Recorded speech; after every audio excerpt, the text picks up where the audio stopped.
Aujourd'hui, je vous montre comment réaliser ce maquillage frais et lumineux sur la belle Jade qui me sert de modèle. Je commence par nettoyer la peau à l'aide d'une eau micellaire ou d'un tonique afin de retirer les excès de sébum ou bien les petites impuretés comme les poussières qui auraient pu se déposer sur le teint. J'utilise ensuite une essence hydratante afin de permettre à mes soins de mieux pénétrer la peau.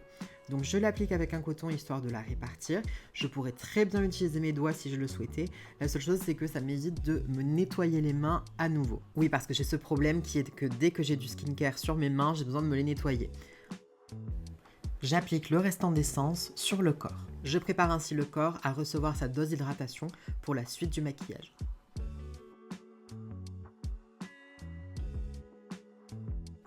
J'utilise le spray sérum d'Alba. Attention de bien le secouer car il est biphasé et je trouve que c'est un spray extrêmement pratique pour appliquer ton sérum. Vient ensuite le contour des yeux. J'utilise pour cela le CeraVe contour des yeux que je trouve vraiment très bien car il a une texture fluide mais très légère, ce qui va permettre à la peau de l'absorber très rapidement et je vais pouvoir maquiller directement par-dessus. Également, ça va éviter que les produits comme l'anti-cerne ou tous les autres produits que je vais mettre par-dessus cuissent dans la journée, c'est-à-dire filent dans les plis parce que mon contour des yeux aura été trop émollient. Une valeur sûre dans mon kit, c'est le lait crème concentré de Embryolisse. Cette crème multi-usage est vraiment idéale pour tous les make-up artistes. Moi, j'aime beaucoup l'utiliser, surtout quand je ne connais pas le type de peau de la personne, car en général, ça va permettre de l'hydrater facilement et n'importe quel produit va pouvoir se superposer par-dessus.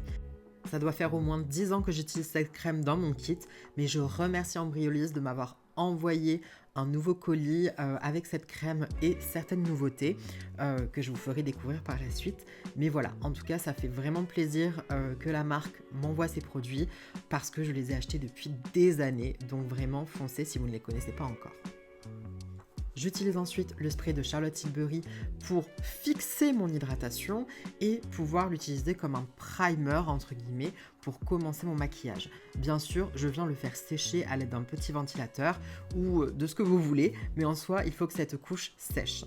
À l'aide du Hollywood Flawless Filter de chez Charlotte Tilbury, je viens illuminer certaines zones du visage. Donc ici, je viens illuminer les pommettes, les joues et également le contour de l'œil. Oui, tu as bien entendu, le contour de l'œil. Pourquoi ? Parce que ça va me permettre de donner déjà de la luminosité et d'apporter une légère correction à ce contour de l'œil.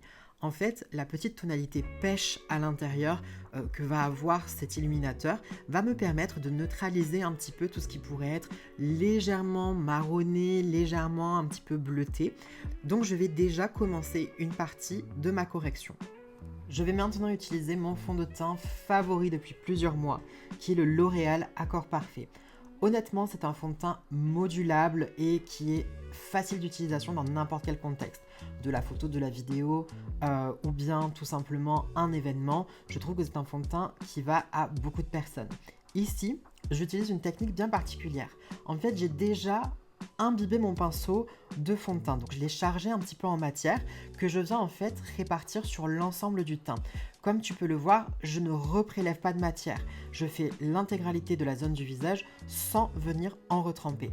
Je viens harmoniser le teint directement avec une seule couche fine. Je ne m'occupe pas des imperfections éventuelles. Je viendrai les couvrir de façon localisée plus tard. Là, je viens juste passer un petit coup sur le patch que ma modèle a mis. Alors, je trouve que le patch pour maquiller, c'est une super bonne chose. Attention de ne pas mettre trop de matière dessus. Mais en fait, je trouve que ça évite que le bouton mûrisse pendant l'application et surtout que cela se voit. Parce qu'en fait, il peut arriver que avec les stimulations du pinceau, ça m'est déjà arrivé d'avoir des modèles qui aient des boutons qui mûrissent pendant l'application et du coup c'est un peu plus compliqué ensuite puisqu'on peut difficilement couvrir le volume. Là on a un volume qui est plus ou moins bien réparti, donc je trouve que les patchs peuvent vraiment aider. Donc n'hésitez pas, si jamais vous avez un événement, couvrez votre bouton et mettez un petit peu de fond de teint après par-dessus pour le corriger.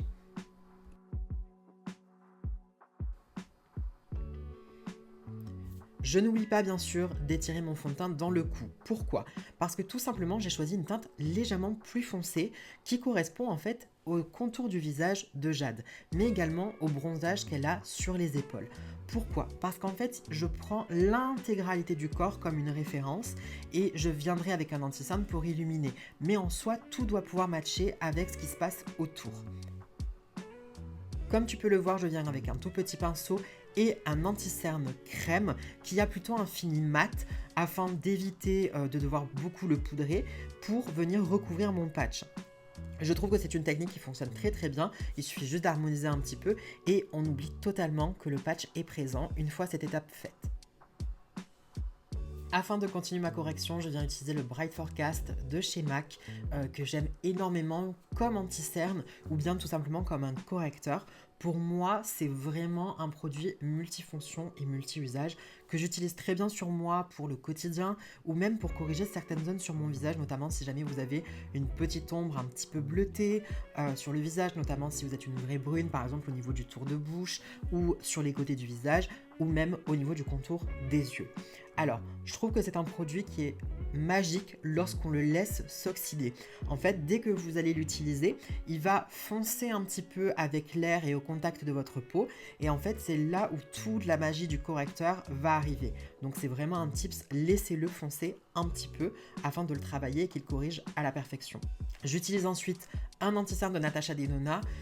Vraiment, si jamais vous me suivez sur Instagram, vous l'avez vu, c'est un anti-cerne que j'aime énormément, que j'ai dans plein de teintes.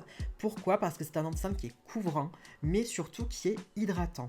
Et je trouve que c'est très difficile de trouver des anti-cernes qui ont les deux. Et là, pour le coup, c'est un combo parfait. Je trouve que c'est un anti-cerne qui est vraiment prometteur et qui va permettre de pouvoir couvrir des cernes plus ou moins foncées. Également, les teintes sont très très bien travaillées, donc dans un kit de maquilleuse, c'est génial. Mais pour le consommateur, ça permet également d'avoir des teintes variées qui vont vraiment correspondre à sa carnation. Ici, je m'en sers pour apporter un peu plus de couvrance à mon teint et pouvoir illuminer. De plus, on cherche un look frais et lumineux, alors on va plutôt sculpter avec de la lumière plus que du foncé. Pour les yeux, je me munis de deux couleurs de la marque Jency, un mat et un métallique. Ici, j'applique le mat sur l'entièreté de la paupière mobile et un petit peu sur la paupière fixe. Alors, je trouve que ce sont des fards liquides qui sont vraiment très longue tenue. Les couleurs peuvent être beaucoup plus transparentes à beaucoup plus opaques, tout dépend du mode d'application, mais surtout, elles n'ont pas besoin forcément de basse paupière pour tenir. Donc ça, c'est vraiment pépite pour toutes les personnes qui ont le problème d'avoir des fards qui migrent en journée. Ici, je diffuse la couleur de façon à obtenir quelque chose de très doux.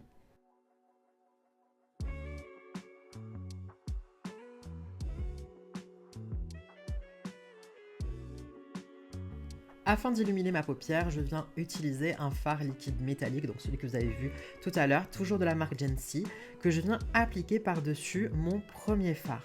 Je l'applique plutôt au centre de la paupière, juste pour capter la lumière, puisque c'est l'endroit le plus bombé, et je le diffuse un petit peu sous le sourcil, toujours avec le même pinceau. Je ne cherche pas à avoir un point de lumière très impactant, mais juste un léger shine, une légère brillance sur la paupière.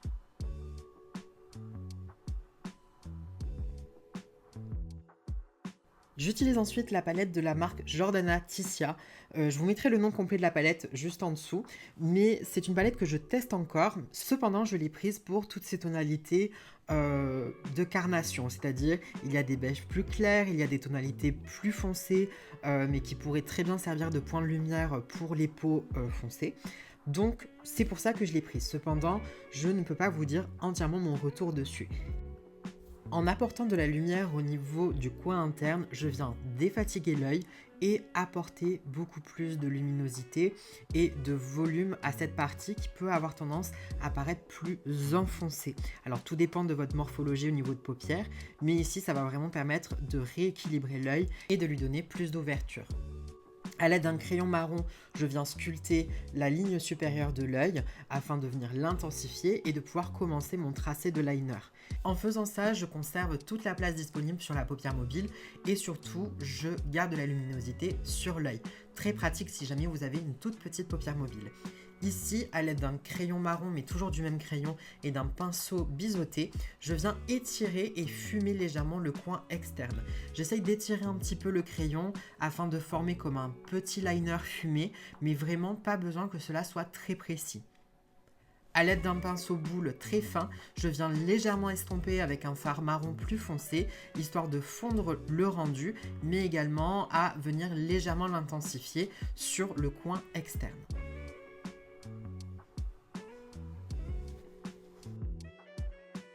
Étape très importante pour ouvrir le regard, le recourbe-cils. Oui, c'est un objet de torture, mais honnêtement, il est indispensable. Vraiment, si vous n'avez pas de rehaussement de cils ou quoi que ce soit, le recourbe-cils sera votre meilleur ami pour ouvrir votre regard.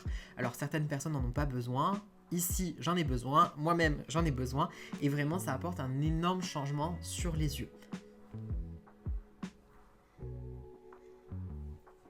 Le recourbe-cils que j'utilise vient de la marque Refer.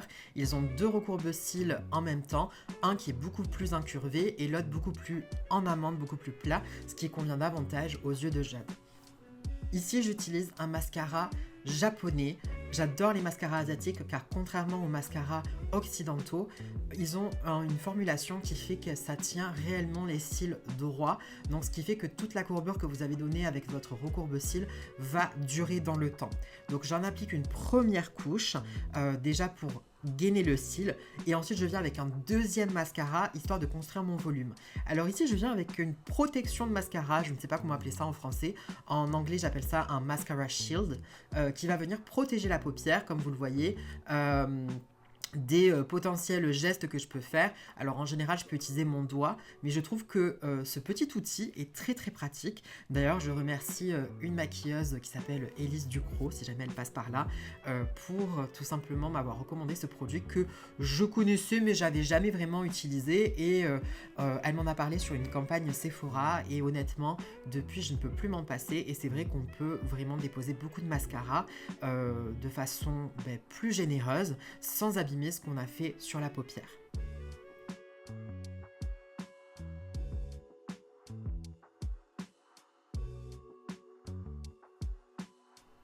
Je viens utiliser le bronzer de Jordana Tissia afin de sculpter mon teint. Oui, c'est un peu déconstruit, mais c'est comme ça que je procède. Je fais mes yeux et ensuite je vois ce que j'ai besoin d'amener au teint. Alors, j'adore ces bronzers parce qu'il y a une partie crème et il y a une partie poudre. C'est-à-dire que pour un seul produit, vous avez les 2 couleurs correspondantes. C'est quand même merveilleux. Sachant que le produit a un fini plutôt mat, soft mat je dirais. C'est vraiment très intéressant et je trouve que c'est un produit hyper versatile que vous pouvez utiliser sur les yeux, mais que vous pouvez également utiliser au niveau du teint, parce que c'est sa première formulation. Mais vraiment, je trouve que c'est une pépite. D'ailleurs, j'en ai commandé d'autres qui viennent tout juste d'arriver, et je vais pouvoir bien fournir mon kit. Je continue avec un blush crème, plutôt avec un côté rosé, afin d'illuminer vraiment son teint. J'adore les blush nude sticks, je trouve que la texture est très lumineuse et très confortable sur la peau. Et je trouve que cette couleur va vraiment lui donner cet éclat que je recherche. Surtout, le côté corail un peu pêche va vraiment illuminer toute les carnations. Je viens ici travailler mon contour des lèvres. Alors, petit point, j'avoue que j'ai travaillé un crayon par habitude, mais au final, je me suis un petit peu rétractée ensuite en prenant plutôt un fard à paupières pour continuer ce que j'avais fait parce que je ne voulais pas d'une lèvre trop définie. En fait, Jade a déjà une lèvre naturellement très définie et je trouvais que ça... on va dire ça durcissait un petit peu sa bouche et du coup le maquillage que je voulais. Donc j'ai utilisé un fard pour diffuser un peu plus les bordures et après à l'aide d'un pinceau et de mon rouge à lèvres, je vais venir un petit peu estomper le tout. Ici j'utilise un pinceau plat pour appliquer le fard à paupières de façon à diffuser en fait le rouge à lèvres sur la lèvre parce que pareil je veux un rendu assez flou, je voulais pas du tout quelque chose de très précis. J'utilise le blush nude stick que j'ai utilisé sur les joues, ça me permet d'avoir un raccord couleur entre les joues et la lèvre. Je trouve que c'est toujours un mix très intéressant et qui fonctionne toujours parfaitement.